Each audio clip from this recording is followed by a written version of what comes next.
అదంతా లెగసీనా? Total legacy ఇంకా clear చేయాలి. 15 acres ప్రాసెస్ చేయాలి. ఈ పక్క ఎంత ఉంది? ఈ ప్రాసెస్ చేస్తున్నారు.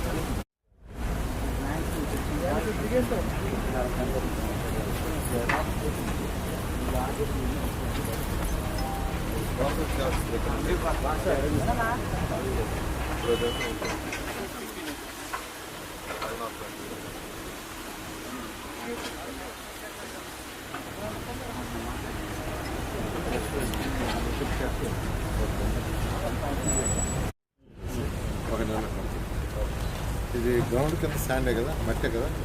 సాయిల్ ఇన్వెస్టిగేషన్ చేశారు. హార్డ్ మోడల్ 2.5 మీటర్ డెప్త్ మరియు 25 టన్ ఇక్కడే తీయాల్సిన అవసరం లేదు. బాడీ ఇన్వెస్టిగేషన్ కూడా అయిపోయింది సార్. సర్వే వస్తే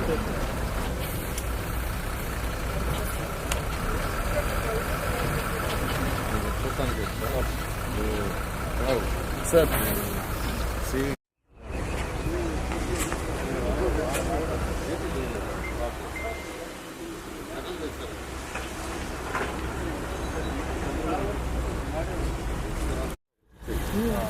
డైరెక్టెడ్ ప్రాసెస్ అటుపక్క వచ్చేసి వీళ్ళు చేశారు. నాకు 30 రోజుల్లో మొత్తం అంతా క్లియర్ అయిపోవాలి. 30 రోజులు వేస్ట్ అవుతున్నాడు. వాళ్ళ డేట్ ఎంత? 7th క్లియర్ అయిపోవాలి. క్లియర్ అయిపోవాలి. 50,000 రూపాయలు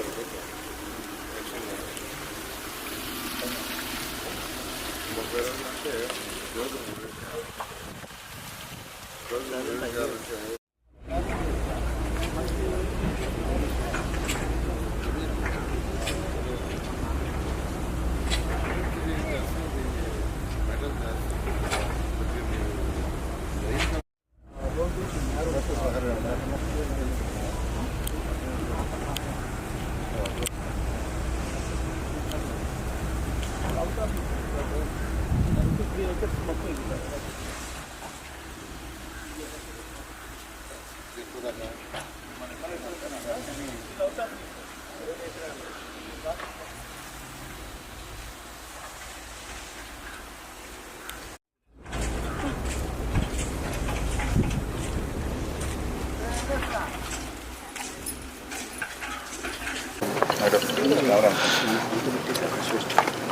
అటు పెట్టుకుంటే కదా మీరు అవి వస్తాయి.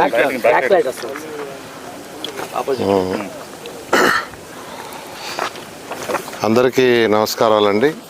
అందరికీ తెలిసిందే గత ప్రభుత్వం చెత్త ప్రభుత్వం, ప్రజల మీద చెత్త పన్నేసింది. కానీ లక్షల కొదలి చెత్తని వదిలేసిపోయింది.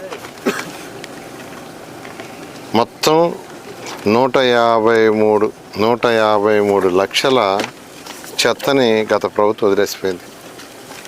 అయితే 2024 అక్టోబర్ 2వ తేదీ గౌరవనీయ ముఖ్యమంత్రి గారు మచిలీపట్నంలో స్వచ్ఛాంధ్ర కార్యక్రమాన్ని చేస్తూ ఆ రోజు మా డిపార్ట్మెంట్కి ఒక ఆదేశం ఇచ్చారు. మొత్తం ఈ రాష్ట్రంలో గ్రౌండ్ లెవెల్ అబవ్ ఎంత చెత్త ఉందంటే 85 లక్షలు చెప్పాం. వారు మొత్తం చెత్త అడిగారు. మేము ఆ రోజు గ్రౌండ్ లెవెల్ అబవ్ ఎస్టిమేట్ చేస్తే 85 లక్షలు అని చెప్పాం. అయితే అక్కడికక్కడ ఆదేశించారు. ఈరోజు 2024 అక్టోబర్ 2వ తేదీ మీరు ఎప్పుడు లోపల పూర్తి చేస్తారంటే 2-3 సంవత్సరాలు పడుతుందన్న. కాదు, నాకు 1 సంవత్సరం లోపల 2025 అక్టోబర్ 2కి 85 లక్షలు పూర్తి చేయాలంటే మా అధికారులు గౌరవనీయ ముఖ్యమంత్రి గారు ఇచ్చిన ఆదేశం ప్రకారం మొన్న 2025 అక్టోబర్ 2వ తేదీకి 85 లక్షల చెత్తని యాక్చువల్గా ట్రీట్ చేసి బయటకు పంపించేశారు. ఈరోజు నిన్నటికి తీసుకుంటే నిన్న సాయంకాలానికి 115 లక్షల టన్నులు తీశారు. అంటే గ్రౌండ్ లెవెల్ మీద కింద కొన్ని ఏరియాలో 4 మీటర్ల లోతులు ఉన్నాయి, కొన్ని ఏరియాలో 3 మీటర్లు. ఇప్పుడు రాజమండ్రి ఆ ఏరియాలో తీసుకుంటే 4 మీటర్లు 5 మీటర్లు, ఒక దగ్గర 7 మీటర్ల లోతు వేస్తున్నారు. సరే భూమి లెవెల్ ఉండే కిందంతా వదిలేసి పైన రాఫ్టింగ్ చేసేస్తామంటే భూమి లోపలే వదిలేస్తే దానివల్ల చుట్టూ ఉన్న వాటర్ పొల్యూట్ అయిపోద్ది. కాబట్టి ఒక కేజీ కూడా ఎక్కడ ఉండకూడదు, మొత్తం తీసేయమని గవర్నమెంట్ ముఖ్యమంత్రి గారు ఆదేశిస్తే మొత్తం 153 లక్షల టన్నులు తేలింది. దాని మీద ఎంతో వేగవంతంగా ఈరోజు రాష్ట్రంలో టెండర్లు పిలిచి అధికారులు చేస్తున్నారు.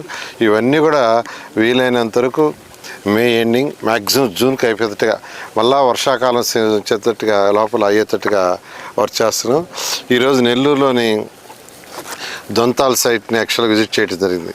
నాకు తెలిసి ఇక్కడ సైట్లో దాదాపు 50 సంవత్సరాలు చేస్తున్నారు నాకు తెలిసే. దానికి ముందు ఎప్పటి నుంచి చేస్తున్నారో తెలియదు. ఆ సైట్లో ఆల్మోస్ట్ 6,73,000 చెత్తని యాక్చువల్గా ఇటు ఉంటే దాదాపు మెజారిటీ వాళ్ళు ప్రాసెస్ చేశారు. మరొక 65,000 70,000 యాక్చువల్గా ప్రాసెస్ చేయాల్సింది. అది కాకుండా మళ్ళా గ్రౌండ్ లెవెల్ ఎస్టిమేట్ చేస్తే మరొక 1,00,000 దాకా ఉండొచ్చు అని ఎస్టిమేషను. ఏదేమైనప్పటికీ ఇక్కడ ఉండే మొత్తం నెల్లూరులోని దొంతాల్లో ఉండే మొత్తాన్ని వీలైనంత వరకు నెక్స్ట్ మంత్ ఏప్రిల్ ఎండింగ్లో పూర్తయ్యేటట్టుగా, ఎందుకంటే ఇక్కడ వేస్ట్ ఎనర్జీ ప్లాంట్ శాంక్షన్ చేసాం. వేస్ట్ ఎనర్జీ ప్లాంట్ జిందాల్ వాళ్ళు చేస్తున్నారు. ఆల్రెడీ వాళ్ళ మనుషుల్ని పెట్టి ప్రాసెస్ కూడా స్టార్ట్ చేశారు. అది కూడా 2 years లోపల కంప్లీట్ అయితే నెల్లూరు జిల్లాకి సరౌండింగ్స్లో 100 కిలోమీటర్లో ఉండే ఈ యొక్క ఏదైతే చెత్త ఉందో, చెత్త అయితే అటు హోటల్లో కావచ్చు, హౌసెస్లో కావచ్చు, స్కూల్స్లో కావచ్చు, హాస్పిటల్లో కావచ్చు, మార్కెట్లో కావచ్చు, మొత్తం వేస్ట్ ఎనర్జీ ప్లాంట్కి పోతుంది. అక్కడ బర్న్ అయిపోయి ఎలక్ట్రిసిటీ ప్రొడ్యూస్ అవుతుంది. అలాంటి సిస్టమ్ని రాష్ట్రంలో 2014-19లో 10 ప్లాంట్లు శాంక్షన్ చేశారు గవర్నమెంట్ ముఖ్యమంత్రి గారు. 2019 ప్రభుత్వం మారేటప్పటికి విశాఖపట్నం, గుంటూరు అడ్వాన్స్లో ఉండే కంప్లీట్ అయినాయి. మిగతా అన్ని గత ప్రభుత్వం ఆపేసింది. అయితే ఈ ప్రభుత్వం వచ్చిన తర్వాత ముఖ్యమంత్రి గారు మళ్ళీ అన్నీ స్టార్ట్ చేయమంటే మరొక 6 ప్లాంట్లకి టెండర్లో 4 ప్లాంట్లకు పిలిచేసాం, అయిపోయింది.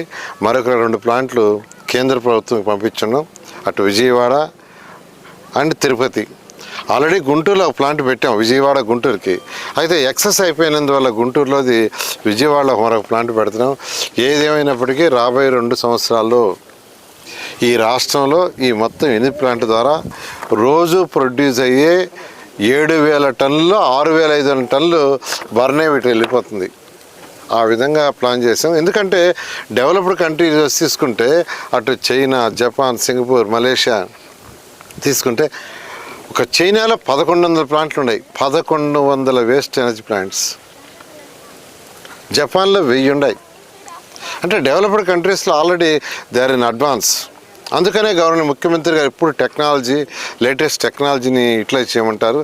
ఆ ఉద్దేశంతోనే మన రాష్ట్రంలో ఫైనల్గా రాబోయే 2 సంవత్సరాలు 8 ప్లాంట్లు ఉంటాయి. 8 ప్లాంట్ల ద్వారా మోస్ట్ ఆఫ్ ది వేస్ట్ యాక్చువల్గా డిస్పోజ్ కావటం జరుగుతుంది.